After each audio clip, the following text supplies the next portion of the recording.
Je vous offre mon premier roman, un thriller scientifique intitulé Mémoriam. L'inspiration vient à la fois de mon père qui est décédé de l'Alzheimer et de la maladie elle-même, qui, elle, offre son lot de questions. Et ça m'a toujours intrigué, la question de perdre la mémoire, sachant que la mémoire, ça entrepose, ça n'oublie pas. Et cet événement-là m'a toujours resté dans la tête et combiné avec mon expertise sur les renseignements de sécurité, en fraude notamment, ça m'a donné toujours envie d'écrire à la fois sur la question du renseignement, mais sortir un peu des sentiers battus et pas faire le classique retour au roman d'espionnage dont certains écrivent très bien.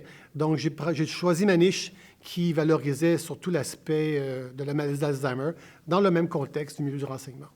C'est sûr que ce genre de travail-là, aussitôt qu'on a je dirais, une notion scientifique, il faut au moins s'assurer que ce qu'on offre au public est basé sur du réel. Il va sans dire que c'est une fiction et la technologie dans le livre est une science-fiction.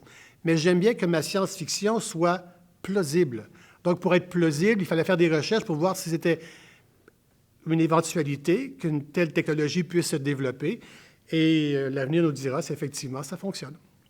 L'intrigue, en fait, l'idée part de l'Alzheimer, la maladie d'Alzheimer. Et Philippe, le neurologue, veut creuser la mémoire de son père qui aurait été accusé d'un complot terroriste. Et il lui est convaincu que dans sa mémoire, il va retrouver la vérité, son père étant maintenant atteint de la maladie d'Alzheimer.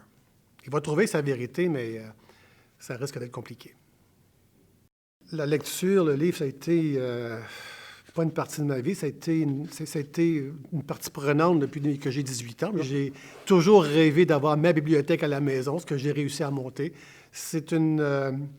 Paradoxalement, c'est une belle source, un bel échappatoire, c'est une belle source d'épanouissement, même si le marché est difficile.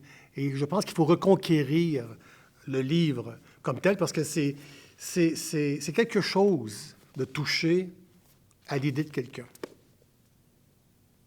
« À terre, couchez-vous », s'écrie Chambertin. La déflagration est d'une puissance inouïe. L'onde de choc projette une cliente sur Fischer, l'entraînant tête première sur le comptoir du restaurant.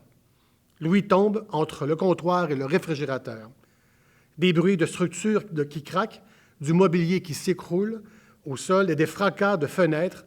Une musique apocalyptique résonne dans toute la cour intérieure.